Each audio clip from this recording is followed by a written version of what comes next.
kick in. Oh, all right then. Yes. I've just seen Doctor Who. Have you seen Doctor Who? Well, I saw Doctor Who. Yes, and then I saw dancing, which was pretty stupid because obviously the wrong person went home. Well, they always do, but this time particularly so. So I'm looking a bit sort of. I'm feeling a bit sort of lopsided today. That's my thumb. There. That's my thumb there. Yeah. So hello. Yes. I was actually quite moved by that. That was you know. Thumb's in the way. I'm going to turn it upside down. Oh, rotating device. Yeah, that maybe feels a bit better. Yeah, so I saw Doctor Who, and it was about Rosa Parks. And what I like about this, right, it's going back to the original. Hello, Ollie. It's going back to the original remit, which was to like educate and inform and entertain at the same time. So you learned something about Rosa Parks. Like last week, you learned something about science, and this week and gases, and this week you learned something about Rosa Parks if you didn't already know, which you probably did. But if you didn't, I mean, if you're quite young or something, or you just don't pay attention to history, then maybe you didn't. Hello, Karis. So that was good. And like I said, I was quite moved. There was a little bit where I was like, yeah. And then it all worked out. Or did it? Because that's a spoiler. Is it a spoiler? I don't know. If you haven't seen it, everything's a spoiler. So yeah, that happened, and yes, the performances were good. It was pretty good. It was all great. Haven't really got a criticism of it. Oh, and the villain was horrible. He was a horrible, stupid, beardy man with stupidness. But I think it was probably a mistake to send him back in time. But I think that was probably the point, a plot point, that it's Chekhov's gun in that, yeah, like last week, Chekhov's gun was the raggy monsters that kept, that were there, and they showed them, and then they came up and did things. And I think that was quite scary. Like, a lot of people said, oh, that was terrible. They were really easy to kill and meh, meh, meh, meh, meh. But I think everyday objects as monsters is a lot more scary if you're a little kid, or if you're not a little kid, than, because I remember when I was a very small child seeing a trailer for the Blob, and I didn't see anything more of that, and it scared me so much. I am still scared of blobs. So yeah, slime mold, you get me some slime mold and I'll just be terrified. So I think that the bandage monsters were probably very scary. And then this week, stupid beardy man was scary. He was scary, and yeah. So, and it had something to say, and it was quite well written, and it was good. And it could have been very cheesy, and it could have been quite misguided, and it could have gone quite wrong this week, I think. And it didn't, I don't think. I think it went all right. That's just my opinion. So, I don't know. Did anyone else see it? Good evening, Terry. Yes. So, I think that went quite well. Yeah. So, I don't know what else you've been doing this week. I've discovered, what's they called? I was going to say Katrina and the Waves. That's not what I've discovered this week, because Katrina and the Waves are quite an old band. Christine and the Queens. Yeah. That I didn't know who they were on Monday, but then Facebook algorithm said, hey, you would like to watch this. And I'm like, what? What's that? And I was like, oh, that's very good. So yes, that's the music in my head. That's my earworm for this week. All the songs from and then what was it? Saint Claude. I looked at that song, and then I realised I'd probably heard it before because I watched Dirk Gently's Holistic Detective Agency, and it was in that. I feel like I've heard them for a long time, and oh, it's only one person. But I didn't know who they were. I didn't know who they were on Monday, and now I do. So obviously, that's not even a week, and it just feels like they've been there forever. But that's just YouTube for you. You can get lost in a loop and watch all the videos of everything. Also, I just saw Paloma Faith's new after watching Strictly Come Dancing, and I was like, oh, I've heard this song. Where have I heard this song? Then I realised I'd seen the lyric video, which is really creepy, and it's got painting, and I was like, that's horrible. And I was like, ugh. And then I realised, hello, Tux the Penguin. And then I realised that she's got a new video, and I watched the new video, and then that was a good video. So then I'm not going to watch the lyric video again because that's horrible. It's like, yeah, it's a painting, and it's nasty. It's everyday objects, you see. Everyday objects are creepy. Like this is an everyday object. Look at this thing. It's a tiger. It's an everyday object. It's actually a, look, tigers aren't like that. It's a tiger snake for like draft excluding. Creepy. Imagine that as a Doctor Who monster. La. Yeah. Is it? I haven't heard it, but I've been sort of very musical this. I don't know. It's sort of suddenly I hadn't listened to very much music for ages, and then all of a sudden I'm like, oh, I listen to music. So I listen to a lot of Bowie as well. Bowie. That's obviously old music, but it's good music. So I have listened to lots of music this week. That's what I've been mainly doing, and I've decided to also I wrote, because I've written 2 novels that you can get on Amazon and Create Space and various places, and Lulu, one of them as well, you can get as a hard copy. Oh no, you can't. Yes, you can. Anyway, and I wrote a sort of semi-sequel to them. It's sort of linked novel, really. Yes, it was. It's a snake now. It's a snake draft excluder. I've made it. I've skinned it and made it into a draft excluder, and it's obviously was a real tiger. There, yeah. Anyway, back to my novels. Yeah, link novels. There was 2 link novels which are called Over the Underground and Paley Loitering, which have sold ever so well. Yes, they're like, obviously I'm like a best-selling author now. Yeah, and I wrote another one about 2 years ago that I didn't think I'd finished, but it was basically after Trump. Just before Trump got voted in, actually, I wrote it, and just after the Brexit vote. So it's all sort of a little bit sort of allegorical, and also it's basically sort of what would happen if everybody left America and Britain and went somewhere else to live, and they couldn't go back into it. And it's very much linked to the first 2. So there's Hello, Adjustable Squelch. It's very much linked to the first 2, but so it's got characters in common from both of them, but it's not a sequel, if you know what I mean. You can read the 3 individually if you want.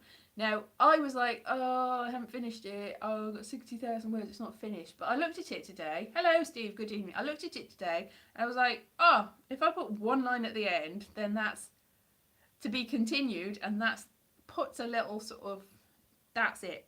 Cut that off, release it. So I've got to really copy it, and because I haven't really read it for 2 years. And also, it's got Bulgarian words in it, and I don't speak Bulgarian, and I use Google Translate. So I need somebody that speaks Bulgarian to check that I haven't made a complete idiot of myself and put the wrong words in. So yeah, Google Translate is a good tool, but it's not the best tool in the world. For instance, what did I put in? Yeah, I think I put some of Christine and the Queen lyrics in from French into English, and they didn't really translate them properly, and it was like, what the. And then because I do speak a bit of French, but not enough French to really get by. Like, if you gave me a copy of Elle or Vogue or something like that, then I could probably make my way through that, and I'd understand everything, and it would be fine.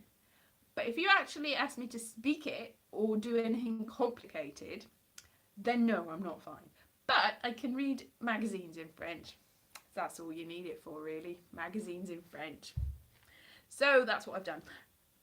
Read magazines in French. No, what am I talking about? Anyway, yes, I need people to sort of copy and proof it for me, so that before I put it out, make a fool of myself. Anyway, back to Doctor Who. Doctor Who. Woo. Woo woo. I still... Is the heartthrob bulb... But actually, yes, there's a sort of love interest. I think he really gets off with anyone, really. But, yeah. He is. I suppose he is. It's called Kaloyan, which is, I think, a Bulgarian name. That's another thing. It's like, I've written a Bulgarian character without going to Bulgaria, meeting anyone Bulgarian, or speaking... Oh, you want the wig, do you? Or speaking Bulgarian. So probably I need to get an actual Bulgarian to give me permission to do that, because that's how it works now. So yeah, I don't think I've said anything bad about Bulgarians. He is a good person. He's a doctor, and he's really not the doctor. And where's my bag of wigs? There it is. Bag of wigs coming through the glen. Bag of wigs. I am going to put the bag of wigs on my head again. There.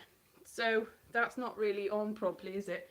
So sounds like colon disease, colloian. Yeah, it does, doesn't it? No, but you know, I could change his name. It's not set in stone. It's not published yet. That's gone wrong, isn't it? So yes, there's the wig again. Yes, that's gonna have to do. So yeah, so I've got to sort that out and then release it. It sort of ends with the Christmas scene. So if I do it in time for Christmas, then I can get the Christmas market. It's got Christmas themes in it. It's very Christmassy, and yes, much better than my normal horribleness. So yes, so I am going to just check that quickly and then release it probably on Kindle in time for Christmas. Maybe a hard copy. Who knows? And then there'll be 3 books, but it won't be the end of it. It won't be a trilogy. It will be to be continued. Because it's really not. That's the thing, though. I was like, oh no, I've left them all in jeopardy, and some of them haven't. Oh no, I haven't sorted them out. And it's like, well, if I say to be continued, then that's fine. Yes, they are. They're very much self-published, which is easy really, because that means that I've got control over putting them out. But I was also like, oh, I want to wait, because I've got about 8 of them on the go in various stages of completedness, and I was like, oh, I want to get a real publisher, and I want to do it, but I haven't really got off my ass to do that. So it's probably best to just put them out there, and then people can buy them and stuff. And actually, in this day and age, because you don't make if you are a professional creative writer, then you have to do a lot of publicity. You have to have thousands of followers on Instagram. Is the most important thing to be a writer these days, and you have to be good at writing. But you have to get the publishing deal, and then you have to basically not get an awful lot of money out of it unless you sell a lot. And then you still don't get much, and it's difficult. You have to jump through hoops. So I would like a proper publishing deal, obviously, but I'm not sure I'm that commercial. My subject matter isn't that commercial, which is another code for it's shit. No, bad word. It's brilliant, my writing. Yes, see, I'm not good at selling myself, which is probably why me as a professional. So, and I'm not. So I've gone through the sort of thing where I've got that close to getting an agent. I've got that close to getting like sorted, and then I've just been like, oh, what's the point? So yes, unfortunately, or fortunately, I'm an indie publisher. I have got an awful lot of ISDN numbers. ISBN numbers is a completely different thing. So I could set up my own publishing company if I wanted to. I've got like 10 of them, and they cost loads of money, and I haven't used them. I've had them for ages and ages and ages, and I registered them. I got as far as registering them, and then I didn't get around to using them. So I could have my own publishing company and publish other people if I wanted to. But then that would have the whole tax thing, and I would have to sort that out. Whereas if I'm self-employed, I can do that, and I can go, yes, I didn't get much money that year. There, here's your proof. No money last year. I don't have to pay that much tax, do I? No, because I didn't make any money.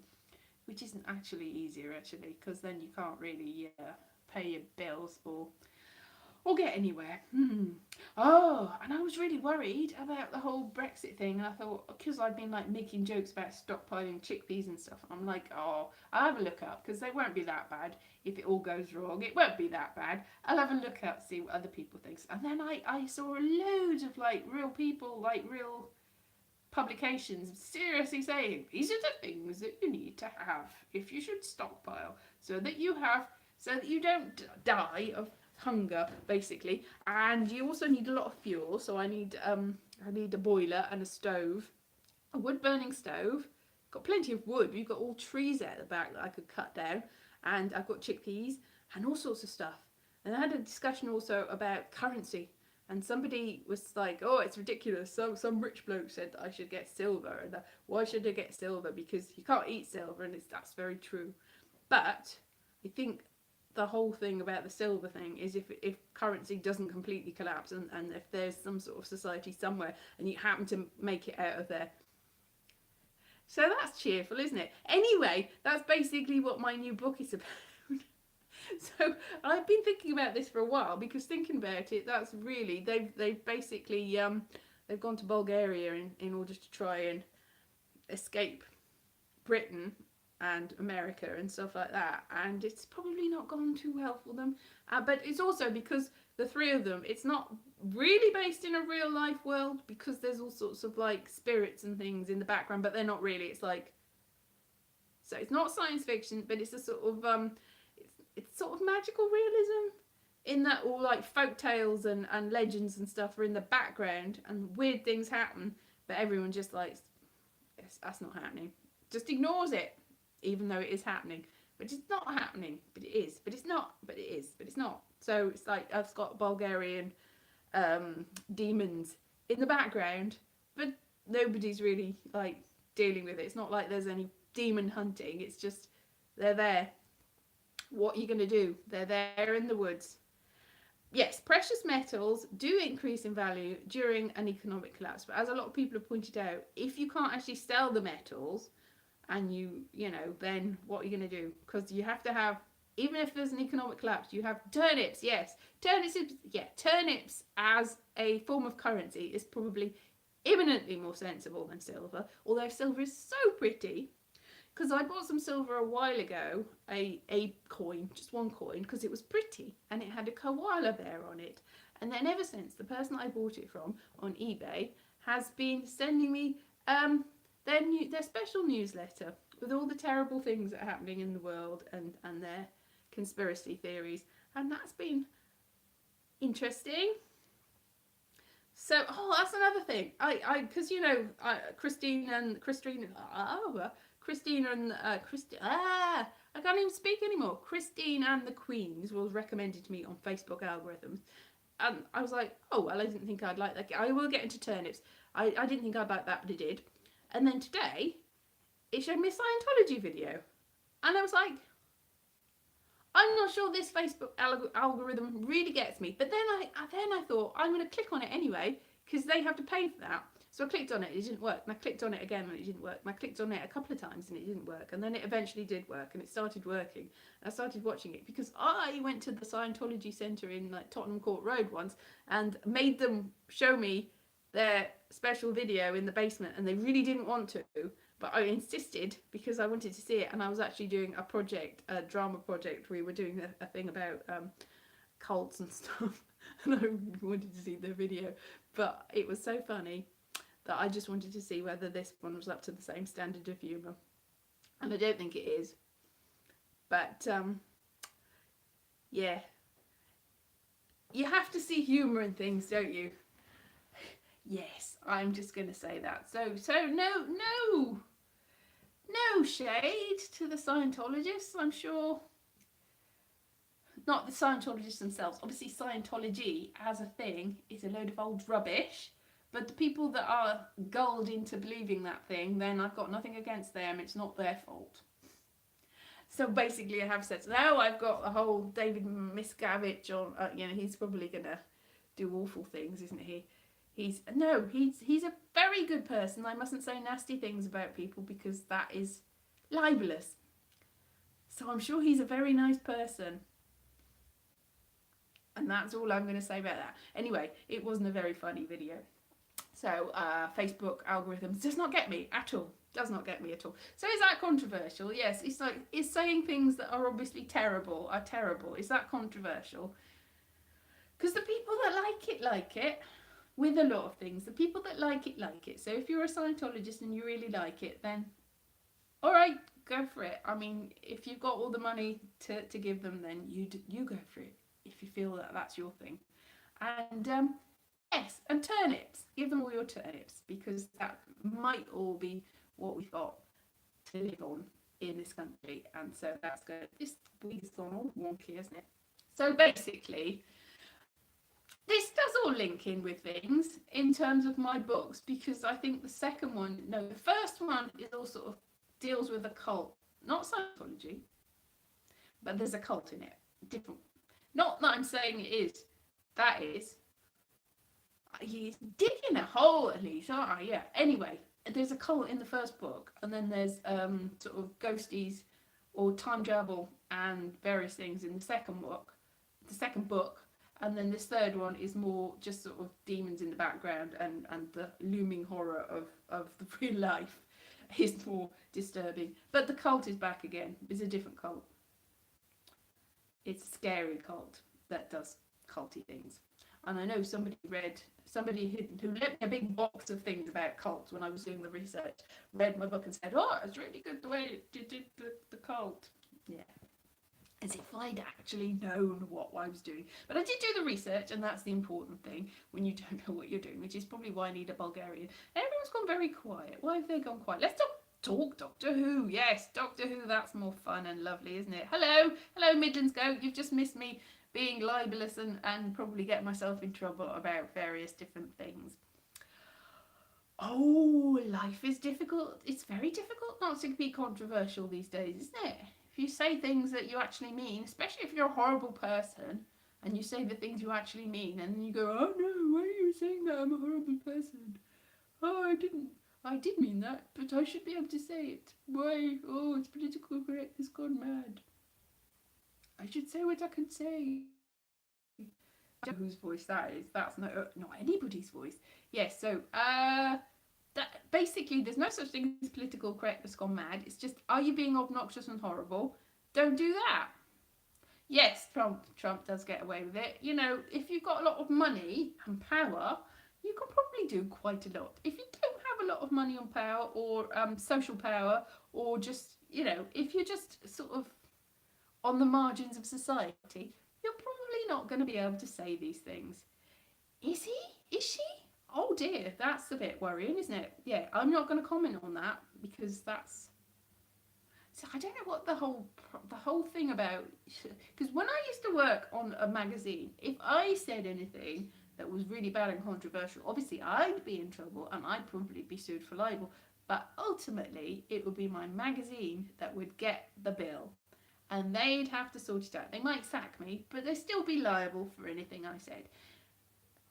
That's a bit worrying. Anyway, but if I say something terrible on YouTube, then YouTube will ban me, but YouTube says, no, not our fault. So it's a different world, isn't it? So basically, I would be in trouble, but YouTube would get away with it, even though they are hosting me, because they're like, no, you've done it yourself, and I would have done it to myself if I've said anything controversial that's too far gone. If you've said something terrible, then that's your own fault if they get rid of you. And maybe that's a better thing, personal responsibility and that. But maybe it's not, because we all make mistakes, don't we? And we all say terrible things in the heat of the moment because we're idiots and horrible people.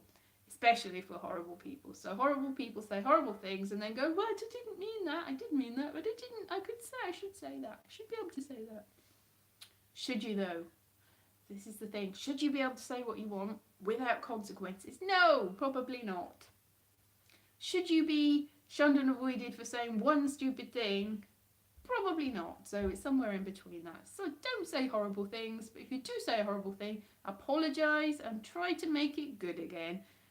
And hopefully people will forget about it eventually. Especially if you're rich and powerful. It turns out. Who'd have known it? So yeah, so Doctor Who, good. Mastered my... It's a Lancashire... no, I haven't. It's a Lancashire accent. Us. I be going up the street. No, I can't do it. I can do a West Country accent.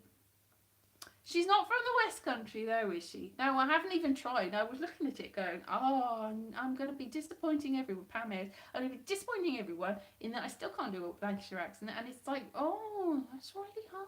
I don't know how to do that. I was like, oh, she says this thing this way and she says that thing this way. Yorkshire? No, she's not from Yorkshire, is she? Is she from Yorkshire? Okay. Yorkshire. Alright, she's from Yorkshire. I didn't think she was. I thought she was from... Yeah, alright then. I'll take your word for it. Yes, alright. I can't do the accent anyway. It's a hard accent. Although, strangely enough, when I was about 12, we did Billy Liar in school, it's a school play, and I played the grandma, and I was really good at the accent then, and that was a northern accent, but I think I was more confident about just getting in there and trying it, really. And I have to have something to say. Let's have something to say, shall we? So, since this is a rather long, no, I can't do it, rather long piece, let's again make a kind of outline of the structure. I'm doing a West Country accent again. No, I understand you're leaving me for another woman. Yesterday I acted like, no, I can't do it. No, let's, see, I got a mental block on this, because I did an audition once where you had to do like different accent for every word, and I was like, I can do this. Why can't I do this in front of people? Yes. Oh yes, that feels much better. Better. I don't even know where to start. Us. There you go, us. I understand that you're leaving me for another woman. Yesterday I acted like a fool. I felt so devastated. Then at the laundromat I stole your jockstrap in the wash, and oh dear, that's a horrible thing. What am I reading? It's this book. It's The Monologue Workshops by Jack Pogge, which is quite grim, it turns out. Especially if you're just like, what is this I'm reading? This is not suitable for everyday life. Right, so I won't read that again, especially not in an accent I can't do. I don't know. Oh, I'll try and work on it for next week, shall I? I'll make an effort. Yeah. Sure. Oh, she's from Yorkshire. Okay. She's from Yorkshire. Well, that's where I've been going horribly wrong. I thought she was from Lancashire. She's not. So that's okay. It's a good job I didn't do a Lancashire accent then, because that would have been even more embarrassing. Hey up. I'll go to the foot of my stairs. Oh, you've gone West Country again. Can't do it, see. Trouble at Mill. Can't do it. Sorry. Can't do Jodie without a Yorkshire accent. No, you can't. I'm not trying to. I've just got the wig on. I'm not trying to. I just got the wig on. I don't know what this is. It's just a sort of weird, wrong accent. But I will try to do it next week. Now I know it's a Yorkshire accent. Maybe I'll be able to do it properly. And maybe I won't. Who can say? Now last week I cut this off early because I was watching the drama on ITV. I thought I'll watch that, see what it's like. What's it called? Butterfly. But it was rubbish, so I'm not going to cut off that because it was stupid. It was very badly written, I thought, and really, really, what? I don't know. Just my opinion. And it's nothing to do with the content. It just, I didn't think it was very well written, and it was a bit. So that was the reason why I'm not going to watch it now. And it's nothing to do with the content, because normally I'd be like, oh, right, that's an interesting subject. I will watch that. No. So I can stay for a couple more minutes. Yeah. Oh, I bet you're really glad about that. Really glad about that. I can't do. Who does it? Yes, it wasn't very good though. It was really badly written, I thought. Anyway, I'm not going to watch it again because it is annoyingly badly written. It's like, now I'm doing Pam Mares. I'm just doing myself. That's just me. Just my voice. Just my voice sounds like Pam Mares. Yeah, so now that I know that she's Yorkshire, that's not Yorkshire. That's the Archers or something. I don't know what the Archers accent is. Did you ever listen to the Archers? Well, it's still on, isn't it? I used to listen to it, and I've absolutely no idea where it's supposed to be set. Is it supposed to be Yorkshire or the West Country or the Midlands or Norfolk? Where is it? Where is it? Where is the Archers set? Does anybody know?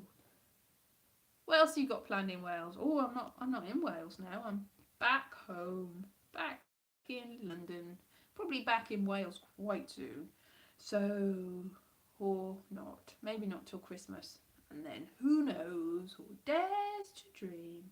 So, but Yeah, you can't do much in the winter in Wales. Going up mountains might be dangerous, even though they're not very big mountains. You get lost up them. People I know have got lost up these mountains and never been seen again. So, probably not going to do that. I might go somewhere and do something. Who can say? So, anyway, I've done half an hour. That's probably enough. And I will go and work on my Yorkshire accent and work out what a Yorkshire accent is. I think there's my flatmate has got a load of old VHS. Do you remember VHS? VHS tapes. Can't even say it. Do I like living in London? It's not as good as if you got lots of money, and I've never had any money, so it were good. What else? Anyway, I put a video up today where I went to see the old Doctor Who experience place where it is now and stuff. Go up Snowdon in the winter. Are you mad? It'll be like Everest in the winter. I'll never be seen again. So I will do that. I will try and dig out an old VHS thing and stick those VHS tapes in that have got all how to do different accents, and then I'll learn to do it by next week. I probably won't. I'll try. I probably won't. But I'll try. I probably won't. Okay. Well, that's me then.